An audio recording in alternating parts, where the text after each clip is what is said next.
K P സ്വാസ്ഥ്യത്തിൻ്റെ പുതിയ എപ്പിസോഡിലേക്ക് എല്ലാവർക്കും സ്വാഗതം. ഞാൻ പ്രസാദ്. സാമ്പത്തികമായിട്ടുള്ള കാര്യങ്ങൾ ചർച്ച ചെയ്യുമ്പോൾ അഥവാ സമ്പന്നതയെക്കുറിച്ച് ചർച്ച ചെയ്യുമ്പോൾ പലപ്പോഴും ആളുകളുടെ മനസ്സിൽ വരുന്നൊരു ചിത്രം എന്ന് പറയുന്നത് ഭയങ്കര ലക്ഷൂറിയസ് ആയ ഒരു ലൈഫ് സ്റ്റൈലിനെ കുറിച്ചാണ്. വളരെ വില കൂടിയ കാറുകൾ, വലിയ വലിയ കൊട്ടാരങ്ങൾ, അങ്ങനെയുള്ളൊരു ഫാൻസി ലൈഫ് സ്റ്റൈലാണ് യഥാർത്ഥത്തിൽ റിച്ച്നെസ് എന്ന ഒരു ചിന്ത നമ്മുടെ ആൾക്കാരുടെ ഇടയിലുണ്ട്. പക്ഷേ ഇത് സമ്പന്നതയുടെ ഒരു വശം മാത്രമാണ്. അഥവാ സമ്പന്നരായ ആളുകളിൽ വളരെ ചെറിയൊരു വിഭാഗത്തെ മാത്രമാണ് നമ്മൾ ഇങ്ങനെ കാണുന്നത്. അവരുടെ കയ്യിൽ പണമുണ്ട് എന്ന് മറ്റുള്ളവർക്ക് മുന്നിൽ ഫ്ലെക്സ് ചെയ്ത് ജീവിക്കുന്ന വളരെ ചെറിയൊരു വിഭാഗമാണ് ഇവരുടെ അടുത്തുള്ളത്. ഇവരുടെ ലൈഫ് സ്റ്റൈലിന് ഇത് ആവശ്യമായതുകൊണ്ടാണ് അവരത് ചെയ്യുന്നത്. എന്നാൽ മറ്റൊരു വിഭാഗമുണ്ട്. അങ്ങനെയുള്ള ആളുകൾ പണത്തെക്കുറിച്ച് വല്ലാതെ ഷോ കാണിക്കാറില്ല. അത് നമുക്ക് നേരെ നോക്കിയാൽ കാണാൻ പറ്റില്ല. പക്ഷേ അവരുടെ ആക്ഷൻസ്, അവരുടെ എംപയറിൻ്റെ വലിപ്പം ഇതൊക്കെ വെച്ച് നമുക്ക് ചിന്തിക്കാവുന്നതിനും അപ്പുറത്തായിരിക്കും. ഈ രണ്ട് തരം ലൈഫ് സ്റ്റൈലിനെ നമ്മളൊന്ന് ക്ലാസിഫൈ ചെയ്തു പറയും. ഒന്നിന് റിച്ച് എന്നും പറയും, മറ്റതിനെ വെൽത്തി എന്നും പറയും. വെൽത്തി എന്ന് വെച്ചാൽ ഇങ്ങനെയുള്ള ആളുകളുടെ അടുത്ത് പണമുണ്ടാകും, പക്ഷേ അത് സൈലൻറ്റ് മണി ആയിരിക്കും. അതായത് നമുക്ക് കാണാൻ പറ്റില്ല അവരുടെ കയ്യിൽ എത്രത്തോളം പണമുണ്ട്, അവർ എത്രത്തോളം റിച്ച് ആണെന്നുള്ളത് നമുക്ക് മനസ്സിലാവില്ല. എന്നാൽ റിച്ച് ആയിട്ടുള്ള ആൾക്കാരുടെ അടുത്ത് അവർ പണം ഉണ്ടാക്കുകയും ചെയ്യും. ആ പണം അതിനനുസരിച്ച് ചിലവാക്കിക്കൊണ്ട് മറ്റുള്ളവർക്ക് മുന്നിൽ അത് ഷോ ചെയ്യുകയും ചെയ്യും. അത് രണ്ട് തരം ലൈഫ് സ്റ്റൈലാണ്, അഥവാ അത് രണ്ട് തരം മനോഭാവമാണ്.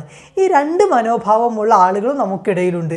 ഈ പറയുന്ന 4 പ്രധാനപ്പെട്ട കാര്യങ്ങളിൽ എങ്ങനെയാണ് നിങ്ങൾ പണം ചിലവാക്കുന്നത്, അഥവാ എന്താണ് നിങ്ങളുടെ സാമ്പത്തികമായ കാഴ്ചപ്പാടെന്ന് നോക്കിയിട്ട് നിങ്ങൾ റിച്ച് ലൈഫ് സ്റ്റൈലുള്ള ആളാണോ, നിങ്ങൾ വെൽത്തി ലൈഫ് സ്റ്റൈലുള്ള ആളാണോ എന്ന് നമുക്ക് പറയാൻ പറ്റും. ഒന്നാമത്തെ കാര്യം സ്വന്തമായ ഒരു പാർപ്പിടം എന്നതാണ്. ഭൂരിഭാഗം ആളുകളുടെയും ജീവിതത്തിലെ സ്വപ്നമാണ് അവനവൻ്റേതായ ഒരു വീട്. അവനവൻ്റേതായ വീട് എന്ന് ചിന്തിക്കുമ്പോൾ റിച്ച് മൈൻഡ് സെറ്റുള്ള ആളുകൾ എപ്പോഴും ആ ഒരു ഫാൻസി ലൈഫ് സ്റ്റൈലിന് പ്രാധാന്യം കൊടുക്കും, അഥവാ മറ്റുള്ളവരെ കാണിക്കാൻ പാകത്തിന് വലിയൊരു വീട് എന്ന് ചിന്തിക്കും. എന്നാൽ വെൽത്തി ലൈഫ് സ്റ്റൈലുള്ള ആളുകൾ അങ്ങനെയല്ല ചിന്തിക്കാറുള്ളത്. അവർ പലപ്പോഴും ഒന്നിലധികം പ്രോപ്പർട്ടികൾ സ്വന്തമായിട്ടുണ്ടാക്കും, പക്ഷേ ഓരോ പ്രോപ്പർട്ടിയും അതിൻ്റേതായ പർപ്പസിന് വേണ്ടി മാത്രമായിരിക്കും ഉണ്ടാവുക. കാരണം വെൽത്തി മൈൻഡ് സെറ്റുള്ള ഒരാളാണ്. അയാൾക്ക് ബിസിനസ് ട്രിപ്പിൻ്റെ ഭാഗമായി പല സിറ്റികളിൽ പോകേണ്ടതായിട്ട് വരും. ഓരോ സിറ്റിയിലും ചിലപ്പോൾ ഒരു ചെറിയ വീടുകൾ അല്ലെങ്കിൽ ചെറിയ വില്ലകൾ അയാൾക്ക് സ്വന്തമായിട്ടുണ്ടാകും. കാരണം ആ ബിസിനസ് ട്രിപ്പിൻ്റെ സമയത്ത് താമസിക്കാൻ വേണ്ടി മാത്രമാണ് അയാൾ അത് ഉപയോഗിക്കുന്നത്. അപ്പോൾ ചെറുതു മതിയാകും. അതുകൊണ്ടാണ് അങ്ങനെ ചെയ്യുന്നത്. മറ്റുള്ളവരെ കാണിക്കുക എന്നല്ല അവിടെ ഉദ്ദേശം, അയാളുടെ കാര്യങ്ങൾ നടത്തിയെടുക്കുക എന്നുള്ളതാണ്. അതുകൊണ്ട് ആ ഒരു പോയിൻ്റ് ഓഫ് വ്യൂവിലായിരിക്കും ഇവർ വീട് അഥവാ പാർപ്പിടം എന്ന സ്വന്തമായിട്ട് താമസിക്കാനുള്ള സ്ഥലം എന്ന സംഗതിയെ കാണുന്നത്. മാത്രമല്ല വെൽത്തി മൈൻഡ് സെറ്റുള്ള ആൾക്കാരുടെ മറ്റൊരു പ്രത്യേകത, ഇവർ പലപ്പോഴും റെസിഡൻസ് പ്രോപ്പർട്ടി സ്വന്തമായി വാങ്ങാറില്ല. ഇവർ റെൻറ്റ് ചെയ്യാറേ ഉള്ളൂ. ഒന്നുകൂടെ ക്ലിയർ ആയിട്ട് പറയുകയാണെന്നുണ്ടെങ്കിൽ കണക്കുകൾ പ്രകാരം 5 മുതൽ 7 വർഷം വരെയൊക്കെ നമ്മളൊരു സ്ഥലത്ത് താമസിക്കാൻ ഉദ്ദേശിക്കുന്നുള്ളൂ എങ്കിൽ അവിടെയുള്ള റെസിഡൻഷ്യൽ പ്രോപ്പർട്ടി അത് സ്വന്തമായിട്ട് വാങ്ങാതിരിക്കുക, പകരം അവിടെ നമ്മൾ വാടകയ്ക്ക് താമസിക്കുക. നേരെ മറിച്ച് നമ്മളൊരു നീണ്ട കാലയളവിന് വയ്ക്ക് അവിടെ താമസിക്കുന്നു, 10 വർഷത്തിലധികമൊക്കെ താമസിക്കുന്നു എങ്കിൽ മാത്രമേ വെൽത്തി മൈൻഡ് സെറ്റുള്ള ആളുകൾ അവിടെ ഒരു റെസിഡൻഷ്യൽ പ്രോപ്പർട്ടി സ്വന്തം പേരിൽ വാങ്ങി വെക്കാറുള്ളൂ. ഇനി രണ്ടാമത് പണം ചിലവാക്കുന്നത് ട്രാവലിങ്ങിനാണ്, എസ്പെഷ്യലി സ്വന്തമായി വാങ്ങുന്ന വാഹനങ്ങൾ.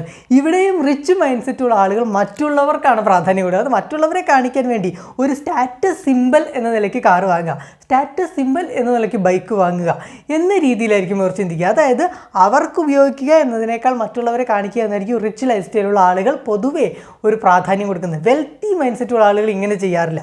അവർ പലപ്പോഴും അവരുടെ ട്രാവലിംഗ് ഹാബിറ്റ് എങ്ങനെയാണ്, അവരുടെ ട്രാവലിൻ്റെ ഉദ്ദേശങ്ങൾ എന്തൊക്കെയാണ്, അവരുടെ ട്രാവലിങ്ങിൻ്റെ സ്റ്റൈൽ എന്താണ്, ഡിസ്റ്റൻസ് എത്രയാണ്, സമയം എന്താണ്, ഇതിനൊക്കെ കണക്കാക്കിയിട്ടുള്ളൊരു യാത്രാമാർഗമായിരിക്കും ഉണ്ടാക്കുക.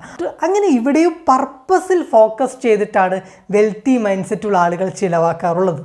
ഇനി മൂന്നാമത്തേത് ഹെൽത്തിൽ എത്രത്തോളം ഇൻവെസ്റ്റ് ചെയ്യുന്നു എന്നുള്ളതാണ്. നിങ്ങൾക്ക് കയ്യിൽ എത്ര പണമുണ്ടായിട്ട് കാര്യമില്ല, അത് ആസ്വദിക്കണമെങ്കിലും അത് ഉപയോഗിക്കണമെങ്കിലും അതിനെ നിങ്ങളുടെ സാമ്രാജ്യത്തിൻ്റെ ഡെവലപ്മെൻറ്റിന് വേണ്ടി ഉപയോഗിക്കണമെങ്കിലും നിങ്ങൾക്ക് ഹെൽത്തിയായ ഒരു മൈൻഡും ഹെൽത്തിയായ ഒരു ബോഡിയും ആവശ്യമാണ്. അപ്പോൾ നിങ്ങളുടെ ആരോഗ്യത്തിന് എത്രത്തോളം പ്രാധാന്യം കൊടുക്കുന്നുണ്ട്. റിച്ച് ആയിട്ടുള്ള ആളുകൾ പൊതുവെ ആരോഗ്യത്തിന് വലിയ പ്രാധാന്യം കൊടുക്കാറില്ല. ഇങ്ങനെയുള്ളവർക്ക് മദ്യപാനം, പുകവലി പോലെയുള്ള ദുശ്ശീലങ്ങൾ ഉണ്ടാവാറുണ്ട്. അവർ സ്വന്തം ശരീരത്തെ കാര്യമായി ശ്രദ്ധിക്കാറില്ല. അങ്ങനെ സ്വന്തം ആരോഗ്യത്തെ കൂടുതൽ ശ്രദ്ധയോടുകൂടി നോക്കിക്കാണാത്ത ആൾക്കാരാണ് പൊതുവെ റിച്ച് ലൈഫ് സ്റ്റൈലുള്ള ആളുകൾ. എന്നാൽ നേരെ മറിച്ച് വെൽത്തി ലൈഫ് സ്റ്റൈലുള്ള ആളുകളുടെ മൈൻഡ് സെറ്റും അങ്ങനെ തന്നെയായിരിക്കും. അവർ പൊതുവെ ഹെൽത്തിന് വേണ്ടിയിട്ടും ലോങ് ടേം പ്ലാനിങ്ങിന് വേണ്ടിയിട്ടും കൂടുതൽ പണം ചിലവാക്കുന്ന ആൾക്കാരായിരിക്കും. അവർ കൃത്യമായ ഹെൽത്ത് ചെക്കപ്പുകൾ നടത്താറുണ്ടാവും, അവർ കൃത്യമായ ഡോക്ടേഴ്സിൻ്റെ കൂടെ സിറ്റിങ്ങുകൾ നടത്താറുണ്ടാവും. അവരുടെ ഹാബിറ്റ് എപ്പോഴും ഹെൽത്തി ആയിട്ട് കൊണ്ടു നടക്കാൻ, പുതിയ കാര്യങ്ങൾ പഠിക്കാനും പുതിയ ഹെൽത്തി ആയിട്ടുള്ള ലൈഫ് സ്റ്റൈലുകൾ പരീക്ഷിക്കാനും അവരെപ്പോഴും തയ്യാറാവാറുണ്ട്. ഇതൊക്കെ വെൽത്തി മൈൻഡ് സെറ്റുള്ള ആൾക്കാരുടെ പ്രത്യേകതകളാണ്. ഇനി നാലാമത്തേത് സാമ്പത്തികമായിട്ടുള്ള പ്ലാനിങ്. വെൽത്തി മൈൻഡ് സെറ്റുള്ള ആളുകൾ എപ്പോഴും ലോങ് ടേം വിഷനോട് കൂടിയാണ് ചിന്തിക്കുക. അടുത്ത തലമുറ, അതിൻ്റെ അടുത്ത തലമുറ, അതിൻ്റെ അടുത്ത തലമുറ എന്ന രീതിയിലായിരിക്കും അവർ ചിന്തിച്ചു പോവുക. ഒരു 40 വർഷം കഴിയുമ്പോൾ ഈ ബിസിനസ് എവിടെ എത്തി നിൽക്കും, ഈ ജോലി എവിടെ എത്തി നിൽക്കും, എൻ്റെ കരിയർ എവിടെ എത്തി നിൽക്കും എന്ന രീതിയിലുള്ള ലോങ് ടേം പ്ലാനിങ് ആയിരിക്കും എപ്പോഴും വെൽത്തി മൈൻഡ് സെറ്റുള്ള ആളുകൾ ചെയ്യുക. എന്നാൽ നേരെ മറിച്ച് റിച്ച് ലൈഫ് സ്റ്റൈലുള്ള ആളുകൾ പലപ്പോഴും ഷോർട്ട് ടേം പ്ലാനിലാണ് പോകാറുള്ളത്. അവർ 5 വർഷത്തിൽ കൂടുതൽ പ്ലാൻ ചെയ്ത് കാണാറില്ല. ഇതൊക്കെ കണക്കുകളും പഠനങ്ങളും പറയുന്ന കാര്യങ്ങളാണ് കേട്ടോ. നിങ്ങളുടെ സാമ്പത്തികമായിട്ടുള്ള ഗോളുകൾ, നിങ്ങളുടെ സാമ്പത്തികമായിട്ടുള്ള പ്ലാനുകൾ, ഇതിനൊക്കെ ലോങ് ടേം വിഷൻ ഉണ്ട് എങ്കിൽ നിങ്ങൾ വെൽത്തി മൈൻഡ് സെറ്റുള്ള ഒരാളാണ്. എന്നാൽ നേരെ മറിച്ച് ഇതിന് 5 വർഷത്തിൽ താഴെയുള്ള ഒരു തരം പ്ലാനിങ് ആണ് നിങ്ങൾ പിന്തുടരുന്നെങ്കിൽ നിങ്ങൾ റിച്ച് ലൈഫ് സ്റ്റൈലുള്ള ആളായിരിക്കും. ഇതാണ് സമ്പന്നതയെക്കുറിച്ചുള്ള 2 വ്യത്യസ്തമായ കാഴ്ചപ്പാടുകളുടെ ലക്ഷണങ്ങൾ. പ്രിയപ്പെട്ട ഒരു വീഡിയോ ഇഷ്ടപ്പെട്ടാൽ ദയവായി മറ്റുള്ളവർക്ക് ഷെയർ ചെയ്യുക, വീഡിയോ ലൈക്ക് ചെയ്യുക, ചാനൽ സബ്സ്ക്രൈബ് ചെയ്യുക. Thank you so much.